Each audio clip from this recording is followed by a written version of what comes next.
নমস্কাৰ বন্ধু-বান্ধৱীসকল, আজি এখন নতুন ভিডিঅ' লৈ আহিলো। আজি ভিডিঅ'ত আলোচনা কৰিম HSLC 2026ত ফেইল কৰা সকলে এটা বছৰ নষ্ট নকৰাকৈ কেনেদৰে কন্টিনিউ কৰিব পাৰিব একাডেমিক সিজনটো। তো ইয়াৰ কাৰণে আমাৰ এটা ব্যৱস্থা আছে কম্পাৰ্টমেণ্টেল এক্সাম। যিটো কম্পাৰ্টমেণ্টেল এক্সাম কি হ'ল, কিছুমান ষ্টুডেণ্টে যিসকলে কি কৰিলে দুটা বা এটা সাবজেক্টত পাছ কৰিব নোৱাৰিলে তাহাঁতৰ কাৰণে অফিচিয়েল নটিচটো আহিছে। এই নটিচখনে আমি আজি আলোচনা কৰিম যে এই নটিচখন একচুৱেলি কি। সো আমি ইয়াতে প্ৰথমতে আমি চাওঁ যে HSLC কম্পাৰ্টমেণ্টেল এক্সাম কি বস্তু হয় আৰু ইয়াক কেনেকৈ এপ্লাই কৰিব, কেতিয়া পৰীক্ষা হ'ব আৰু গুৰুত্বপূৰ্ণ ৰুলছবোৰ ভিডিঅ'টো শেষলৈকে চাব। এইখন ভিডিঅ' তোমাৰ ফিউচাৰৰ কাৰণে বহুত ইম্পৰ্টেন্ট হয়। প্ৰথমতে যদি আমি সেকশন 1 টো চাওঁ, কম্পাৰ্টমেন্ট এক্সামটো কি। যিসকল ছাত্ৰ-ছাত্ৰী HSLC এক্সামত ফেইল কৰিলে বা এটা বা দুটা সাবজেক্টত পাছ কৰিব পৰা নাই, তেওঁলোকৰ বাবে এটা পুনৰ সুযোগ বা নতুন এটা সুযোগ যে নিজৰ মাৰ্ক ইমপ্ৰুভ কৰিবৰ কাৰণে আৰু পাছ কৰিবৰ কাৰণে এইটো এটা সেকেন্ড চান্স। সেকশন 2 টো যদি আমি চাওঁ, কোনে এপ্লাই কৰিব পাৰিব নটিফিকেশন অনুসাৰে, যিসকল ছাত্ৰ-ছাত্ৰী HSLC এক্সাম 26ত ফেইল কৰিলে বা দুটা বা তিনিটা সাবজেক্ট লৈকে ফেইল হোৱা ছাত্ৰ-ছাত্ৰীয়ে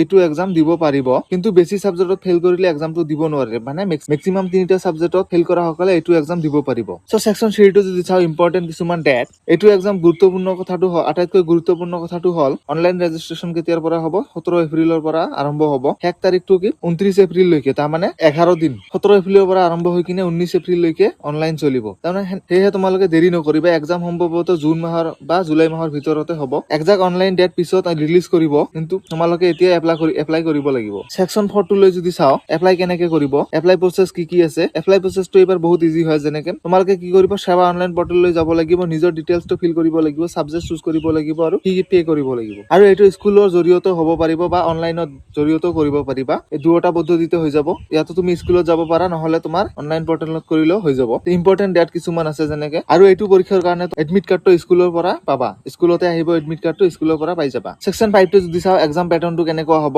এক্সাম প্যাটাৰ্নটো আগৰ HSLC এক্সামৰ দৰে হ'ব। সেম সিলেবাস থাকিব, প্ৰেক্টিকেল এক্সামৰ মাৰ্কবোৰ দিয়া থাকিব, মাৰ্কবোৰ নতুনকৈ ইভ্যালুয়েশন হ'ব আৰু মাৰ্কটো ফাইনেল হ'ব। মানে কি হৈছে, আগৰ তুমি যিটো প্ৰেক্টিকেল এক্সাম দিছিলা, সেইটো প্ৰেক্টিকেল এক্সামৰ মাৰ্কটো তুমি পাই যাবা, আৰু নতুনকে তোমাক প্ৰেক্টিকেল দিব আৰু নালাগে। নতুনকে তুমি প্ৰেক্টিকেল দিব নালাগে, প্ৰেক্টিকেল মাৰ্ক তোমাৰ ইতিমধ্যে দিয়া হৈ গৈছে। তো এতিয়া তোমাক কি কৰিব লাগিব, জাস্ট সাবজেক্টটোত পাছ কৰিব লাগিব। 6 নম্বৰটো যদি চাওঁ, আমি ৰেজাল্ট আৰু সাৰ্টিফিকেট কেনেকৈ পাব। এক্সাম শেষ হোৱাৰ পিছত ৰেজাল্টটো সেৱা পৰ্টেলত পাব্লিছ কৰা দিয়া হ'ব আৰু নতুন মাৰ্কশ্বিটটো দিয়া হ'ব। আৰু যদি তুমি পাছ কৰা সেইটো এক্সামত, তেনেহলে তোমাৰ নৰ্মাল সাৰ্টিফিকেট পোৱা যাব আৰু সেই তোমাৰ ফিউচাৰটো সম্পূৰ্ণ ছেভ হৈ যাব। শেষত এটা কথা কওঁ, HSLC মানে জীৱনৰ শেষ নহয়, এইটো মাত্ৰ এটা সুযোগ। কম্পাৰ্টমেণ্টেল এক্সামটো তোমাৰ নতুন এটা আৰম্ভণি। এইটো ভিডিঅ' যদি তোমাৰ হেল্পফুল লাগিছে, তেনেহলে লাইক কৰা, বন্ধু-বান্ধৱীৰ লগত শ্বেয়াৰ কৰা আৰু চেনেলটোৰ লগত জড়িত হৈ থাকক। ধন্যবাদ।